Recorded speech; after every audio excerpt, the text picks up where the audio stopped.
Rod Ovid here with another Take 5, something we bring every week to you Monday through Friday on our Facebook page for Rod Ovid and for Logos Institute.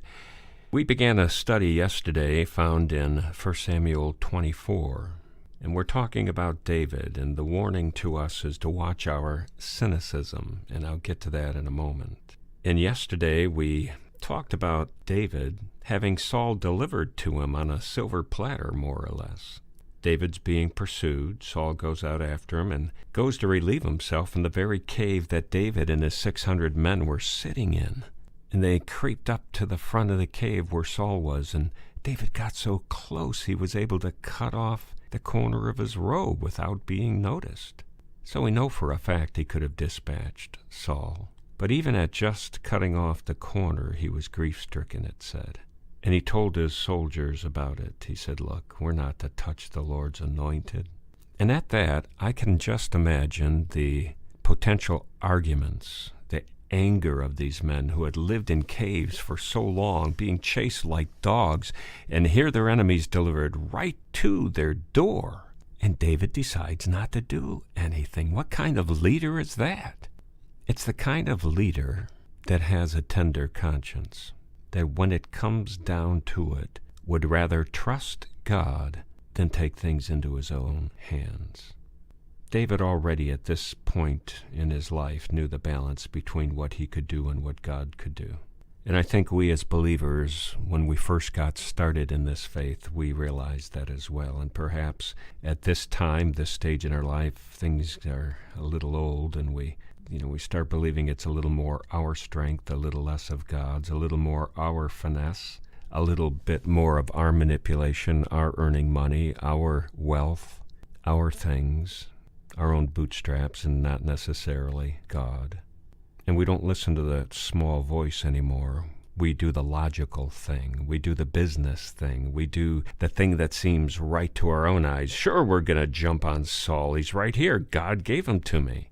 Yet David had the sensibility to realize that, you know what, if God wanted Saul out of the way, he can take him any time. And since he is the anointed of God, I am not going to put my hand against him. God will have to take him out. And he respected the position, not the man, but the position that God gave to Saul. And until he removed it, David wasn't going to usurp God's anointed positional truth. Now, we can become very cynical in a moment like that. We can say, oh, come on, right?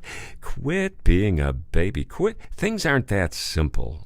Come on. God helps those that help themselves. I mean, after all, look at this. He put him right in, and we just justify it. He's right there in front of you. Take it. And it's easy to justify that kind of things because our worldview becomes very small, and we somehow combined our ability with God's sovereignty, and we begin to believe it's more about us than a God that might even be a little disconnected at times. And that's not right.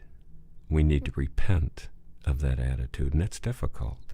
It's so easy in this world, with everything going on around us, always in so much peril, always just a breath away from this and from that we get used to clutching things close, controlling things, looking for the way out, taking the opportunities when they make themselves available. It's that American pragmatism, and yet God would say, trust me, let me. So David goes out of the cave, and he called on Saul, my lord the king. When Saul looked behind him, David bowed down and prostrated himself with his face to the ground. He's really showing respect here. And he said to Saul, why do you listen when men say David is bent on harming you? This day you have seen with your own eyes how the Lord delivered you into my hands in the cave. Some urged me to kill you, but I spared you. I said I will not lift my hand against my master, because he is the Lord's anointed. See, my father, look at this piece of your robe in my hand. I cut off the corner of your robe, but did not kill you. Now understand and recognize that I am not guilty. I'm not guilty of wrongdoing or rebellion. I have not wronged you. but you are hunting me down to take my life. May the Lord judge between you and me, and may the Lord avenge the wrongs you have done to me, but my hand will not touch you. As the old saying goes, from evil doers come evil deeds, so my hand will not touch you. Now, isn't it interesting? Have you ever been in the scenario when someone blames you or thinks you're doing something wrong to them, and really what they're doing is tipping their hand? They're more or less telegraphing to you what they would do if they were given the opportunity. I've caught that in business many times, and I've found myself going, thank you for letting me know what you really think here. That means if that scenario ever comes about, you're going to jump on it. Thank you for thinking I would do that. I know I wouldn't, but now I know how you would handle the situation. And that's what David is saying here. He quotes an old proverb, "Only a wicked man would wish to avenge himself. I do not." And there was an attitude that God was the avenger. And sometimes we ask ourselves, why? Why can't we take our own vengeance? And I think it's because if God's going to be in charge, then he does things with his own timing. And when we jump the gun and we become our own jury and execution squad, when we are so quick to take the vengeance in our own hands, we're not giving God the opportunity to work out quite a few different details, things we don't even know about. And we usurp his authority. We usurp his guidance and his rule in our lives. We more or less say, God, I'm glad you're in charge, but I can handle this. I'll take care of it. David was rather persuasive in his discussion, very logical, to the point. And he ends with this. He says, "Against whom has the king of Israel come out? Whom are you pursuing? A dead dog? A flea? May the Lord be our judge and decide between us. May he consider my cause and uphold it. May he vindicate me by delivering me from your hand." And when David finished this, Saul said, "Is that your voice, David, my son?" And he wept aloud. "You are more righteous than I. You have treated me well, but I have treated you badly. You have just now told me the good you did for me. The Lord delivered me into your hands, but you did not kill me. When a man finds his enemy, does he let him get away unharmed? May the Lord reward you well for the way you treated me today. I know that you will surely be king, and that the kingdom of Israel will be established in your hands. Now swear to me by the Lord that you will not cut off my descendants or wipe out my name from my father's family." So David gave his oath to Saul. Then Saul returned home, but David and his men went up to the stronghold.